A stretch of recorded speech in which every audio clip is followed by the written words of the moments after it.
नमस्कार दोस्तों, इस वीडियो में जो है हम 11 जुलाई के महत्वपूर्ण जो है करंट अफेयर देखने वाले हैं, जो कि बहुत ही महत्वपूर्ण है परीक्षा की दृष्टि से। तो वीडियो को अंत तक देखिएगा। बात करें हम पहले पॉइंट की, तो यहाँ पे पहला पॉइंट हमारा विषय की बात करते हैं। तो विषय जो है शिखर सम्मेलन यानी बैठकों से संबंधित है। बात करें इसमें क्या खास है, तो भारत और फ्रांस जो है यूएई त्रिपक्षीय जो है फोकल पॉइंट बैठक 9 जुलाई 2024 को वर्चुअली में आयोजित जो है की गई है। इसमें क्या क्या बातें हुई हैं उनके बारे में हम जानते हैं। तो बैठक के दौरान अगर हम बात करते हैं, तो बैठक के दौरान जो है फरवरी 2023 में सहमत संयुक्त जो है रोड मैप के अनुसार त्रिपक्षीय सहयोग में प्रगति पर चर्चा की गई है। इसके अनुसार और भी चीज़ें अब हुई हैं, जिसमें एक सहयोग के क्षेत्र हैं और अर्थव्यवस्था की बात करते हैं। मतलब क्या क्या सहयोग के क्षेत्र हैं, तो अर्थव्यवस्था है, बुनियादी ढांचा है, नवाचार, ऊर्जा है, पर्यावरण है, संस्कृति है, शिक्षा है और लोगों के बीच जो है आदान प्रदान की क्या है बात भी की गई है। इसके अलावा जो है इसमें जो है यह दूसरी जो है भारत फ्रांस यूएई त्रिपक्षीय फोकल पॉइंट की बैठक है, यानी दूसरी बार ये किया जा रहा है। इस तरह की पहली त्रिपक्षीय वार्ता फरवरी 2023 में हुई थी। और इसमें जो अगर बात करते हैं, इसमें भारतीय विदेश सचिव विनय मोहन, ठीक है, क्वाना ने भाग लिया था। तो किसने भाग लिया था, अगर पहले में बात किया थे तो क्वाना द्वारा जो है इसमें पार्टिसिपेट किया गया था। आगे दिया है कि त्रिपक्षीय जो है पहल को औपचारिक रूप से सितंबर 2022 में न्यूयॉर्क में संयुक्त राष्ट्र महासभा में तीनों देशों के विदेश मंत्रियों की बैठक में स्थापित किया गया था। तो ये आपको ध्यान रखना है। साथ में जो है त्रिपक्षीय पहल का उद्देश्य अंतर्राष्ट्रीय जो है स्थिरता और समृद्धि को बढ़ाना है। तो अगर आपसे पूछा उद्देश्य क्या है, तो अंतर्राष्ट्रीय स्थिरता और समृद्धि को बढ़ाने का काम जो है ये इसका उद्देश्य है।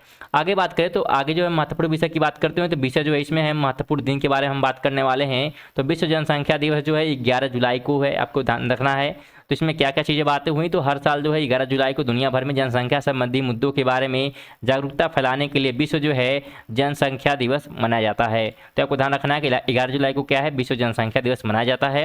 विश्व जनसंख्या दिवस 2024 का विषय जो है, यहाँ पे विषय बहुत ही महत्वपूर्ण है, तो किसी को पीछे ना छोड़ें, सभी को गिनती करें। तो ये जो है महत्वपूर्ण जो है इसका विषय है, ये आपको ध्यान रखना है। संयुक्त राष्ट्र विकास कार्यक्रम की तत्कालीन जो है गवर्निंग काउंसिल ने 1989 में विश्व जनसंख्या दिवस की स्थापना की थी। तो स्थापना कब हुई थी, तो ये भी आपको ध्यान रखना है। आगे जो है इस दिवस की स्थापना 5 अरब दिवस के प्रति उन्नति रुचि के फलस्वरूप की गई थी, जो कि 11 जुलाई 1947 को मनाया गया था। तो ये महत्वपूर्ण डेट आपको रखना है। साथ में जो है यह दिवस पहली बार जो है 11 जुलाई 1990 को मनाया गया था। अभी क्वेश्चन पूछ सकता है पहली बार कब मनाया गया, तो ध्यान रखिएगा 11 जुलाई 1990 को क्या है पहली बार मनाया गया था। और दिसंबर जो है 1990 में संयुक्त राष्ट्र महासभा ने विश्व जनसंख्या दिवस मनाना जो है जारी करने का निर्णय लिया था। तो किस दिन लिया था, 1990 में दिसंबर के महीने में। साथ में जो है इसमें और भी चीज़ें हैं, जैसे कि दिया हुआ है कि 11 जुलाई 1987 को विश्व जनसंख्या 5 अरब के पार कर गई। किस दिन हुआ था, तो 11 जुलाई 1987 को जो है विश्व की जनसंख्या जो है कितने अरब को, तो 5 अरब को पार कर गई थी। साथ में जो है विश्व बैंक के वरिष्ठ जनसांख्यविद डॉक्टर के.सी. जकानिया ने विश्व जनसंख्या दिवस को विचार को सुझाया था। तो किसने सुझाया था, ये भी आपको महत्वपूर्ण ध्यान रखना है। साथ में हम अगले विषय की बात करते हैं, तो विषय जो है शिखर सम्मेलन और बैठक से यहाँ भी संबंधित है। इसमें क्या बातें हुई, तो देखते हैं। तो भारत यूएई संयुक्त रक्षा सहयोग समिति JCC की 12वीं बैठक अबू धाबी में संपन्न हुई। तो कहाँ पे हुई थी, अबू धाबी। आपको डेट याद रखना है, जगह का नाम भी याद रखना है, ठीक है। आगे बात करें तो भारतीय जो है प्रतिनिधि मंडल का नेतृत्व संयुक्त सचिव अमिताभ प्रसाद ने किया, जबकि संयुक्त अरब अमीरात के प्रतिनिधि मंडल का नेतृत्व जो है किसने किया था, तो brigadier general staff Jamal Ibrahim Mohammed Almazrouei ने किया। तो इनके द्वारा जो है वहाँ पे किया गया है अबू धाबी में एक प्रकार से प्रतिनिधि। आगे बात करें तो उन्होंने जो है प्रशिक्षण सहयोगी संयुक्त सैन्य अभ्यास, रक्षा, औद्योगिक साझेदारी और अनुसंधान एवं विकास पर पहल सहित अन्य विभिन्न पहलुओं पर चर्चा किया। तो किस किस पहलुओं पर चर्चा हुआ यहाँ पे महत्वपूर्ण है। साथ में इसका PDF जो आप लोग क्या है प्राप्त कर सकते हैं हमारे व्हाट्सअप चैनल से, जहाँ पे आपको बिल्कुल फ्री ऑफ कॉस्ट क्या है इसकी PDF मिल जाएगी। तो जाके जो है हमारे व्हाट्सअप चैनल को जरूर ज्वाइन कर लीजिएगा। यहाँ पे आगे बात करें तो दोनों जो है यहाँ पे बताया जा रहा है कि दोनों पक्षों ने विषय वस्तु के विशेषज्ञों और अनुभवों के आदान प्रदान का पर भी चर्चा मतलब यहाँ पे की गई है, आदान प्रदान की भी चर्चा की गई है। आगे बात करें तो बैठक के दौरान जो है क्षेत्रीय सुरक्षा चिंताओं, विशेषकर समुद्री सुरक्षा मुद्दों पर चर्चा की गई। इस अवसर पर दोनों देशों के नौसेनाओं और थल सेनाओं ने अलग अलग वार्ता की। तो ये भी ध्यान रखना है। साथ में इस बैठक में दोनों देशों के बीच जो है व्यापक रणनीति साझेदारी और मजबूती मिलने की उम्मीद है।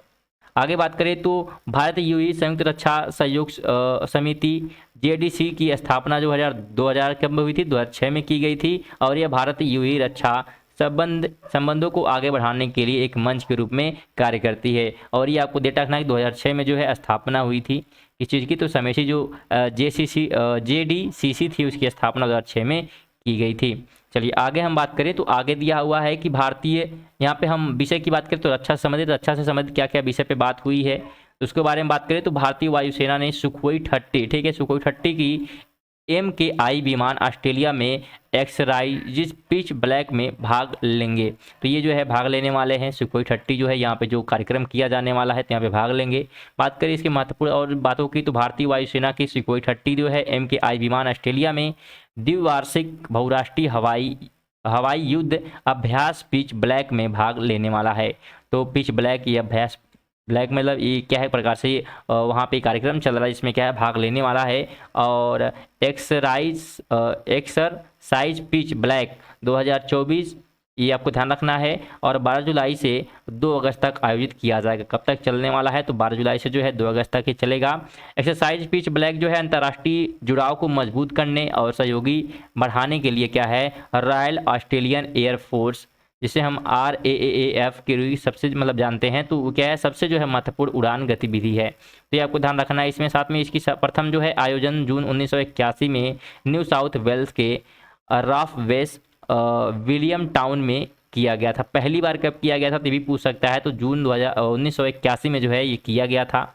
आगे बात करें तो इस अभ्यास में जो है 20 देश और 4435 जो है कर्मियों और 140 से अधिक विमान के साथ भाग लेंगे। यह अपने 43 साल के इतिहास में सबसे बड़ा अभ्यास होगा। तो ध्यान रखना है कि कितने देश के लोग, कितने कर्मी हैं और कितने अधिक विमान इसमें आ रहे हैं। आगे बात करें तो भारतीय वायुसेना ने 5 से 9 अगस्त 2024 तक मलेशिया के कुआंटानान में आयोजित उड़ान शक्ति 24 में भी भाग लेंगे। ठीक है, तो यहाँ भी भाग लेने वाले हैं तो आपको ध्यान रखना है। चलिए आगे अगर हम बात करते हैं तो विषय जो है हमारा दिया हुआ समिति आयोजन और कार्यबल के बारे में बात यहाँ पे की जाने वाली है।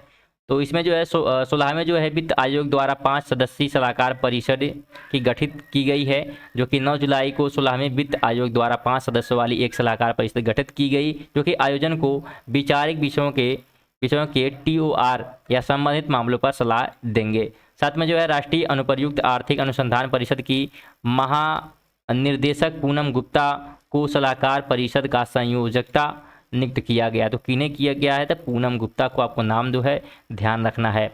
आगे अगर हम बात करते हैं तो अन्य जो है सदस्यों में जो है अर्थशास्त्री DK श्रीवास्तव, नीलकंठ मिश्रा, प्राजुल भंडारी और राहुल बाजोरिया शामिल हैं। इसके अलावा जो है सलाहकार परिषद की भूमिका और कार्यों में वित्त आयोग द्वारा आदेशित शोध पत्र या शोध अध्ययन तैयार करने में आयोग की सहायता करना तथा अध्ययनों में निगरानी या मूल्यांकन करना शामिल होगा। इससे आयोग में अपने कार्य नियमों में शामिल मुद्दों के बारे में समझ बढ़ेगी। तो ये महत्वपूर्ण है। इसके अलावा और भी बहुत चीज़ें इसमें शामिल थी, जैसे कि मंत्रिमंडल द्वारा अनुमोदित विचारणीय विषयों में संविधान के अध्याय 1 भाग 7 में जो है अंतर्गत अपने राज्यों के बीच करों की शुद्ध आय का वितरण तथा राज्यों के बीच ऐसे आय के संबंधित हिस्सों का आवंटन शामिल था। इसके अलावा जो है एक अन्य जो है विषय वस्तु भारत की संचिव निधि राज्यों के राजस्व के लिए सहायता अनुदान को नियंत्रित करने वाले सिद्धांतों तथा राज्यों को उनके राजस्व के लिए सहायता अनुदान रूप में भुगतान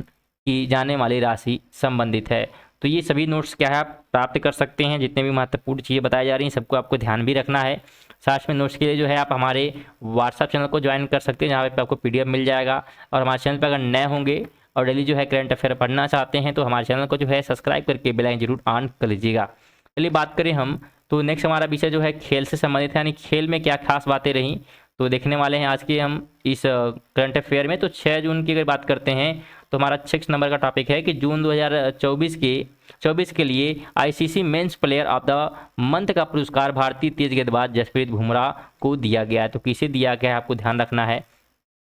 बात करें 9 जुलाई को अंतर्राष्ट्रीय क्रिकेट परिषद ने जून 2024 के लिए आईसीसी पुरुष प्लेयर ऑफ द मंथ की घोषणा की। तो कब घोषणा की गई, डेटा आपको रखना है कि हाल ही में जसप्रीत बुमराह ने शानदार गेंदबाजी प्रदर्शन से भारतीय पुरुष क्रिकेट टीम ने आईसीसी T20 विश्व कप जीत लिया है। और बुमराह ने जो है विश्व कप के दौरान अकेले 8 मैचों में 15 विकेट लिए, जिससे वह player of the match tournament बने। तो कितने विकेट लिए हैं, बहुत ही महत्वपूर्ण है, ठीक है। और दूसरी ओर जो है आईसीसी ने भारतीय महिला टीम की उप कप्तान स्मृति मंदाना को जून के लिए आईसीसी महिला ऑफ द मंथ चुना गया है। तो किसे चुना गया है, तो स्मृति मंदाना को, जो कि एक महिला जो है क्रिकेटर के रूप में है, उप कप्तान है। आगे बात करें तो स्मृति ने दक्षिण अफ्रीका के खिलाफ जो है शानदार बल्लेबाजी के दम पर यह खिताब जीता। आगे बात करें तो आईसीसी ने जनवरी 2021 में ICC player of the month award की शुरुआत की थी। कब शुरुआत हुई थी, ये भी महत्वपूर्ण है। आगे बात करें तो यह जो है अंतर्राष्ट्रीय क्रिकेट के सभी प्रारूप में पुरुष और महिला क्रिकेटरों के सर्वश्रेष्ठ प्रदर्शन को मान्यता देता है। तो जो अवार्ड की बात यहाँ पे हो रही है, ये महत्वपूर्ण चीज़ें ध्यान रखना है। आगे हम बात करें विषय की बात करें तो विषय जो है शिखर सम्मेलन और बैठकों से संबंधित है। तो दूसरा जो है बिम्स्टेक, ठीक है, विदेश मंत्रियों का रिट्रीट 11 जुलाई को नई दिल्ली में शुरू होगा, ये ध्यान रखना है। साथ में बहुउद्देशीय जो है तकनीकी एवं आर्थिक सहयोग के लिए बंगाल की खाड़ी पहल बिम्स्टेक की विदेश मंत्रियों की दूसरी बैठक जो है 11 जुलाई को शुरू होने वाली है। और इसमें जो है एस जयशंकर 11 से 12 जुलाई 2024 तक इस कार्यक्रम में अपने बिम्स्टेक समकक्षों की मेजबानी करने वाले हैं। तो मेजबानी कौन करेगा, महत्वपूर्ण है। साथ में जो है बिम्स्टेक विदेश मंत्रियों की पहली जो है रिस्ट्रिक्ट 2023 में बैंकॉक थाईलैंड में आयोजित की गई थी। पिछली बार जो है कहाँ पे की गई थी, भी महत्वपूर्ण है। आगे बात करें तो बिम्स्टेक के देशों के लिए विदेश मंत्री जो है सुरक्षा, संपर्क, व्यापार और निवेश, लोगों के बीच जो है संपर्क आदि के क्षेत्र में जो है विभिन्न क्षेत्रों के सहयोग के व्यापार और गहरा जो है बनाने के तरीकों पर चर्चा करेंगे। आगे बात करें तो बिम्स्टेक जो है बहुआयामी सहयोग के लिए 7 दक्षिणी और दक्षिण पूर्वी एशियाई देशों का समूह है। तो ये आपको ध्यान रखना है कि इसका क्या मतलब है। तो ये जो है 7 जो है दक्षिण और पूर्वी देशों का क्या है, एक प्रकार से एशियाई देशों का समूह माना जाता है जो बिम्स्टेक है। और बिम्स्टेक में जो है 7 देश शामिल हैं। कौन कौन से हैं, तो बांग्लादेश है, भूटान है, ठीक है, भारत है, म्यांमार है, नेपाल है, श्रीलंका है और थाईलैंड है। कभी कभी जो है यहाँ पे आपसे ऑप्शन दे देगा कि कौन सा जो है बिम्स्टेक में शामिल नहीं है या कौन शामिल, ऐसे करके तो क्वेश्चन बन जाते हैं, तो ध्यान रखिएगा आप लोग। आगे बात करते हैं तो विषय जो हमारा दिया हुआ कि समझौता हुआ क्या, और ज्ञापन और समझौते की यहाँ पे बात होने वाली है। तो जैविक रूप से जो है उत्पादित वस्तुओं के व्यापार को सुविधाजनक बनाने के लिए भारत और ताइवान के बीच जो है समझौता हुआ है, 8 जुलाई को लागू हुआ, ये ध्यान रखना है आपको। साथ में जो है यह पारस्परिक मान्यता समझौता जो है MR दोहरे जो है प्रमाणन से बचकर जैविक उत्पादों के निर्यात को आसान बनाना है। तो इसका उद्देश्य क्या था, तो जैविक जो उत्पादों का निर्यात को क्या करना, आसान बनाना। इससे जो है अनुपालन लागत कम हो जाएगी और अनुपालन आवश्यकताएं सरल हो जाएंगी। साथ में जो है इस समझौते से जो है चावल, प्रसंस्कृत खाद्य पदार्थ, हरी, काली और हर्बल चाय तथा औषधीय पौधे जैसे प्रमुख जो है भारतीय जैविक उत्पादों के ताइवान को निर्यात का मार्ग प्रशस्त होगा। इसके साथ साथ जो है भारत की कृषि और संस्कृति खाद्य उत्पादन निर्णय विकास प्राधिकरण और ताइवान की कृषि और खाद्य जो है एजेंसियों के लिए इस समझौते को कार्यान्वित एजेंसियां हैं। इस समझौते के तहत जो है राष्ट्रीय जैविक उत्पादक कार्यक्रम के अनुरूप कृषि उत्पादों का उत्पादन और प्रबंधक जैविक तरीके से किया जाता है। दोस्तों यहाँ तक जो है हमारे 11 जुलाई के महत्वपूर्ण जो है करंट अफेयर समाप्त होते हैं। आप लोग से एक क्वेश्चन है कि आप लोग जरूर कमेंट बताइएगा कि आप लोग को जो है MCQ टाइप क्वेश्चन चाहिए या जो है इस प्रकार से जो है सभी टॉपिक को हम एक्सप्लेन करें। आप लोग जरूर कमेंट में बताने का प्रयास करिएगा। साथ में जो है वीडियो पे अगर नए होंगे तो वीडियो को जो है शेयर जरूर करिए, लाइक कर दीजिएगा। साथ में चैनल को जो है सब्सक्राइब करके बेल जरूर ऑन कर दीजिएगा। चलिए मिलते हैं नेक्स्ट वीडियो, तब तक के लिए जय हिंद, जय भारत।